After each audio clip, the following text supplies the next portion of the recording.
A solitary inquisitor sits in a lightless cell, quill scratching on parchment by guttering candlelight. His ravaged face speaks of countless horrors witnessed. In shaky high Gothic script he notes, "I write this account in the last hours of my sanity." Few in the Imperium would ever believe what he's learned. Fewer still could read it and remain unshaken. For millennia, Imperial doctrine has clung to a simple dogma about the warp, that all demons are the slaves of the four ruinous powers of chaos, the Dark Pantheon who gnaw at reality. But the Inquisitor knows this is a lie of omission, a comforting half-truth for souls too fragile to face the deeper nightmare. In the silence of his chamber, he reflects on forbidden knowledge. Beyond the four dark gods named in every heretic's litany, stranger and more fearsome entities stir. These are undivided demons, rare and terrible anomalies in an already hellish cosmos, beings unbound by any single patron, born of chaos undivided, or through obscurer, blasphemous means. The quill pauses as he remembers how his naive faith was shattered by what he has seen. Outside, thunder rumbles across the fortress monastery. Or is it distant warp fire? He cannot be sure.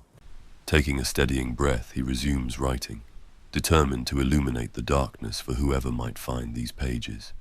"The Emperor protects," he whispers, throat dry. But will that be enough? The Inquisitor's memory drifts to a forbidden tome he recovered from a chaos cult.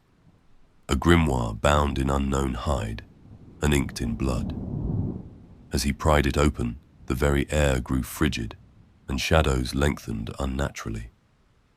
Within those pages he found whispers of a name older than the Imperium itself, BELAKOR. At the moment he mouthed it, the candle flame guttered as if an unseen wind passed. The text spoke of BELAKOR not as myth, but as history. Long before the Horus heresy, before even the Emperor's rise, there was a mortal warlord who bargained with all four chaos gods at once. In their one moment of unity, the ruinous powers collectively elevated this man to demonhood. Thus was born BELAKOR, the first Daemon Prince of chaos undivided, wreathed in the favor of the entire Pantheon. The Inquisitor's quill quickens as he recounts the lore. BELAKOR was unfettered by the singular loyalty that binds lesser demons. He was not a mere extension of one god's will, but a fiend with his own cruel agency. At the height of his power, BELAKOR bestrode the stars like a living shadow, crowned in the radiance of chaos as a whole.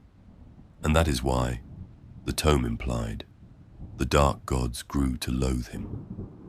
They had created a monster beyond their control. United only briefly by greed, the chaos gods soon fell back to bickering over their champion. BELAKOR, cunning and prideful, took advantage, pursuing his own schemes rather than acting as their pawn. The chaos gods, beings of selfish envy, would not suffer this for long. One midnight passage lingered in the Inquisitor's mind, which he now copies verbatim. And lo, the four who are ruin were of one accord only in wrath. They cursed their renegade son with shadow unending, forever to exist, yet never to rule. He envisions BELAKOR's punishment.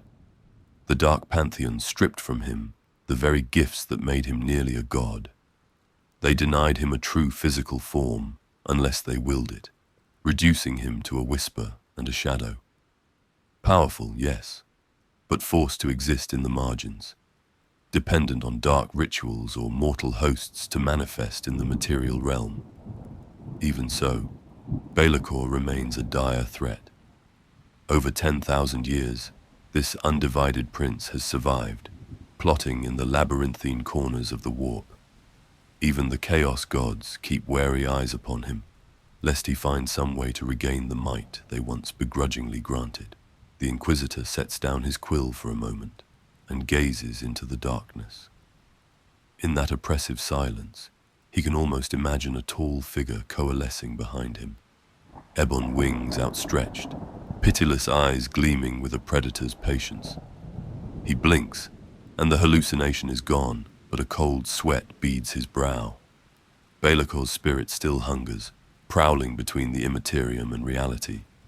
If such a being was the first of its kind, the inquisitor murmurs, what other mistakes have the dark gods made? What other shadows undivided now roam free? His question hangs in the darkness. With dread and duty twisting in his heart, he steels himself and presses on, quill in hand, determined to chronicle the next of these abominations, a tale that will plunge him deeper into nightmare.